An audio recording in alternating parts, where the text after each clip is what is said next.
if there ever was a situation where general manager is sitting out there for his day one press conference and they're asking him about the draft and all that, there's ever a time where the GM can look right directly in the camera and say, we took the best available player.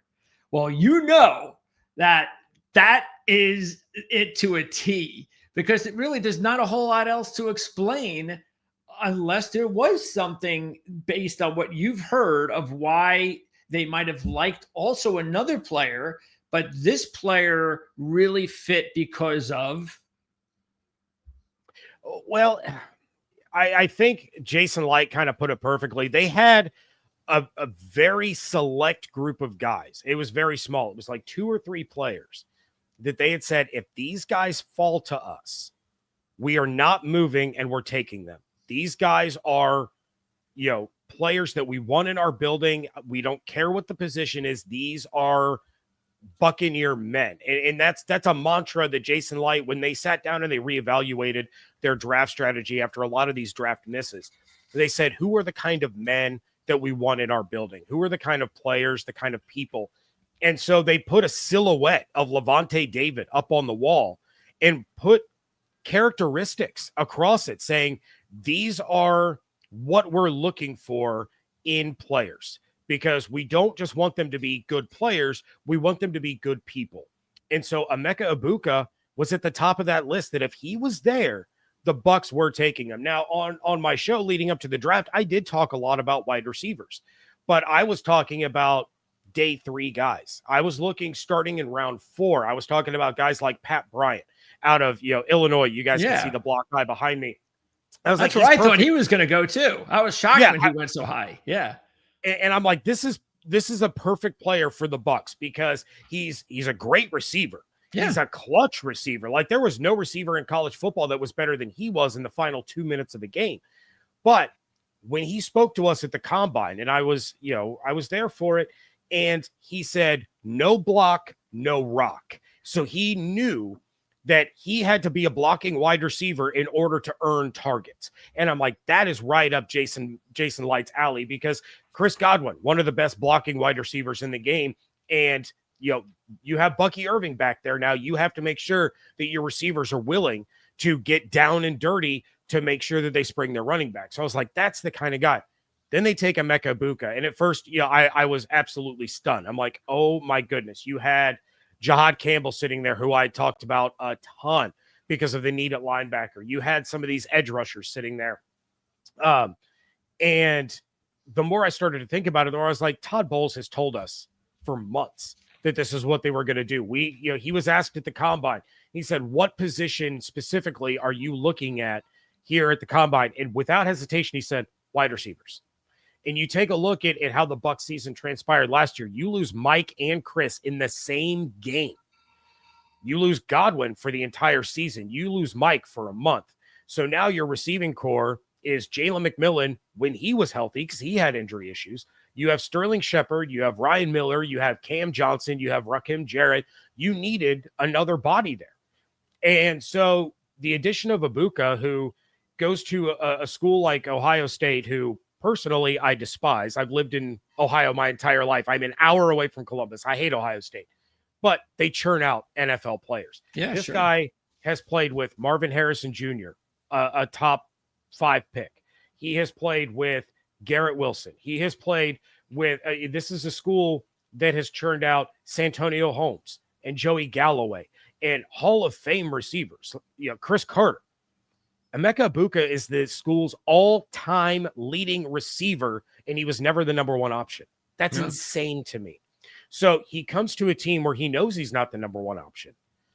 He can help facilitate Godwin's recovery so that the Bucs don't have to rely on him trying to come back and do too much too fast.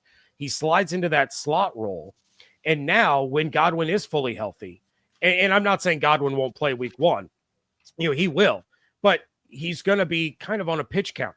But then as soon as he's all the way back and he's playing that slot, now you have a guy in Egbuka who can line up on the outside. He can line up on the inside. He can line up in the backfield. He can do everything. And you see now with the addition of Jalen McMillan last year, the addition of Emeka Egbuka this year, you have kind of the next generation of Bucs receivers waiting in the wings, learning from the greatest receiver duo that this team has ever seen, with a first ballot Hall of Famer in Mike Evans and Chris Godwin, the guy who has the best hands that Tom Brady has ever thrown to, and that is coming from Tom Brady himself. So, once you started to take a look at everything that Emeka brings, both in terms of leadership, in terms of experience, in terms of just personal characteristics, the pride that he carries himself with, the respect that he has for his teammates, his coaches, his opponents, everything. And then you see what kind of player he is, that there's not a route he can't run. There's not a catch that he can't make. This was an incredible addition to the only team in the postseason last year that was top 4 in rushing offense and passing offense. And now they have a legit chance to be the number 1 offense in all of football this year. Yeah, look, as strange as it might have been, the fact is that is why there is a term of picking the best player available, because of the fact that it does make sense a lot more often than it doesn't. Even when you have a loaded receiver room, there is a reason, and you went through it. And so it does make more sense. I will say this though. I think it was a little bit more surprising, even though it's a 7th round pick, that they went with another receiver in their 6-man draft class. Because again, best available player, and there's no way Booker is not going to be a really good player in this league. He just has that type of makeup, and you just know it.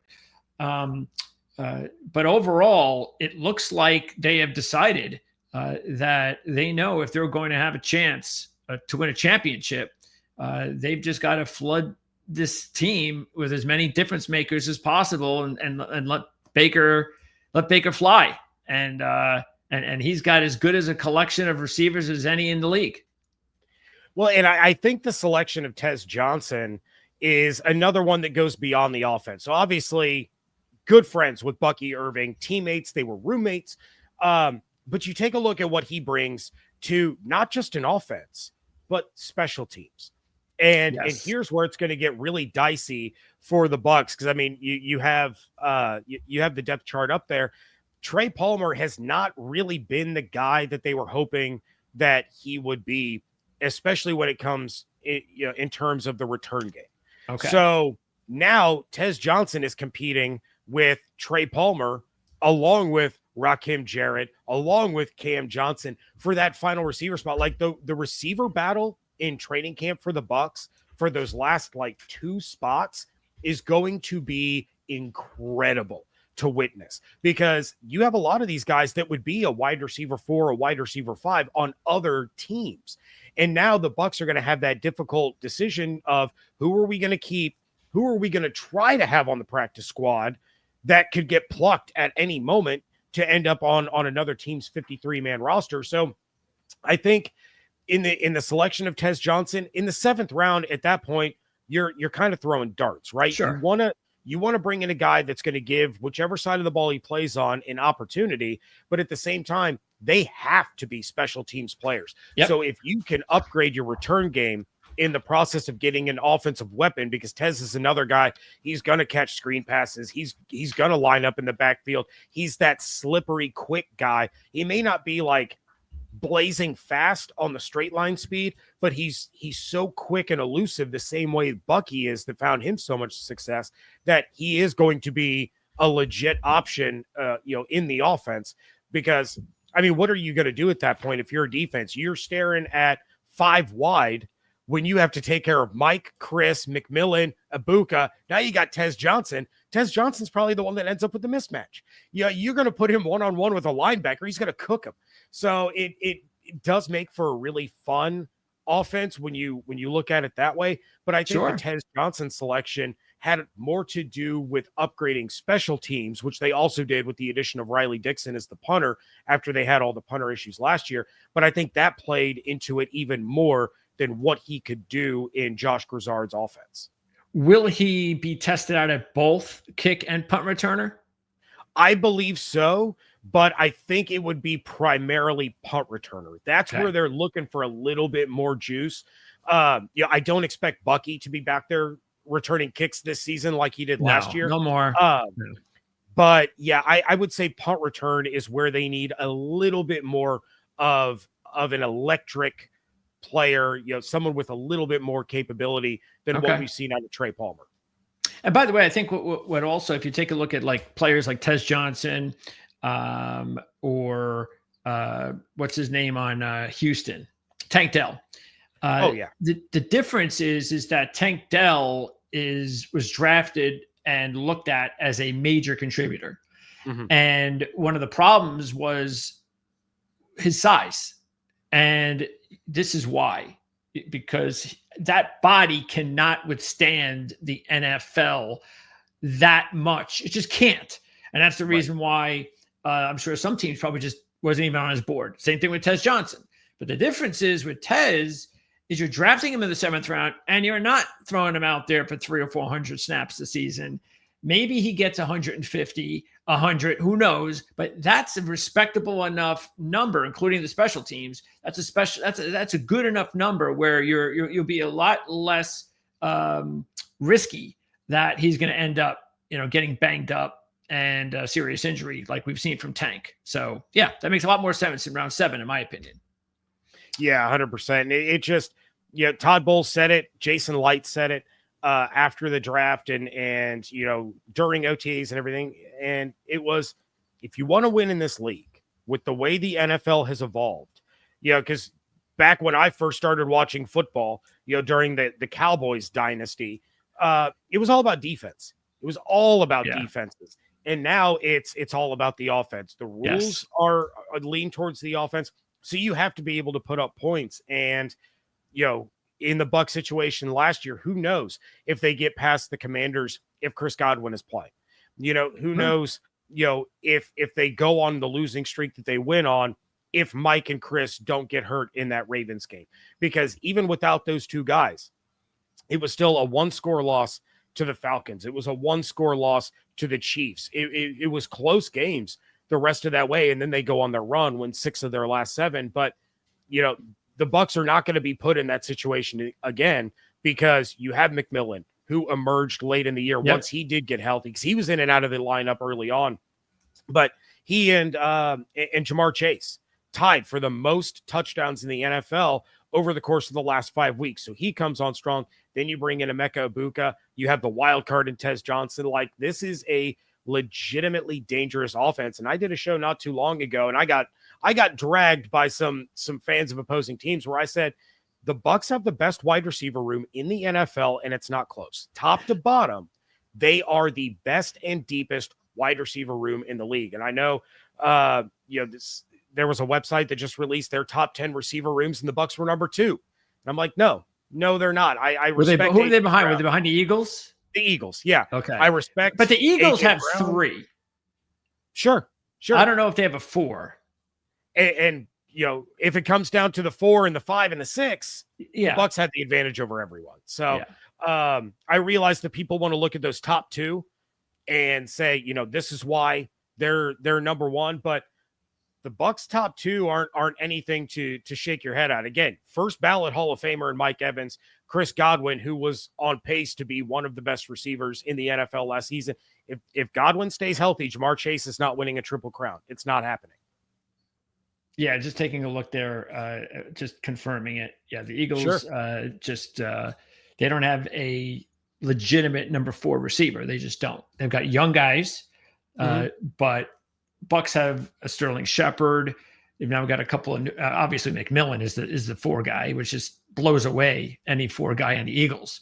Do you think Shepard is as close to a lock as possible, or because he's a veteran compared to the other guys, or is he in the same boat as a Trey Palmer and a Jarrett and a Miller? He's 100% in the same boat. I realized they just brought him back, and signed him to another 1-year deal. That's Baker's guy. That's his buddy from Oklahoma. But the best receivers are the ones that are going to emerge. So if Shepard has some drop issues like he had late in the season, And Palmer's catching everything that comes his way, or Jarrett is catching everything that comes his way.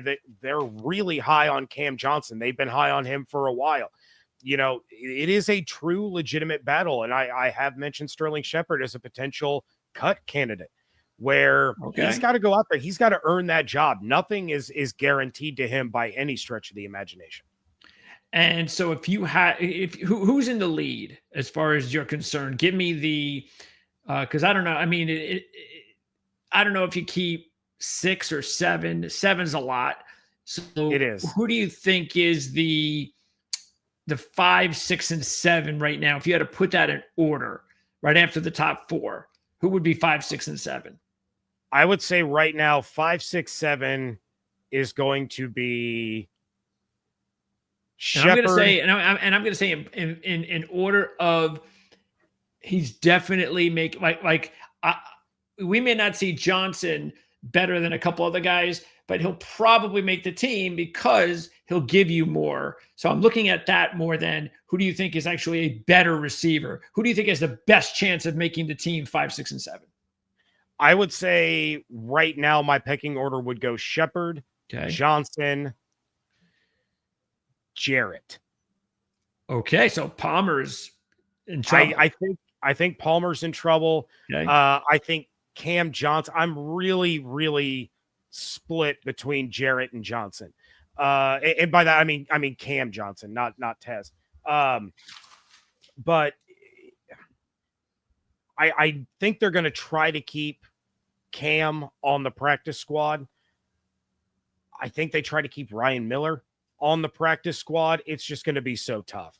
And again, that can change from day to day as far as that pecking order is concerned. I give Shep the edge because of the fact that he is a veteran. He can help these younger guys get acclimated to the NFL game. He is a voice in the locker room that young guys will listen to because of his experiences. So I think that does give him a little bit of an edge. But I think Tez makes the team because of what we talked about with the special teams factor. And then, of course, what he can bring to the offense. But I think they only keep 6. And if you keep 6, I think, oh, man, it's going to be such a tough choice. That's why I can't wait to watch that battle unfold. And then the battle for the secondary depth, and I know we'll get to the defense, but that secondary depth is going to be a true battle as well because of all the issues that they had with injuries at corner and safety last year. That's where they bulked up, and there's only so many spots that can go around.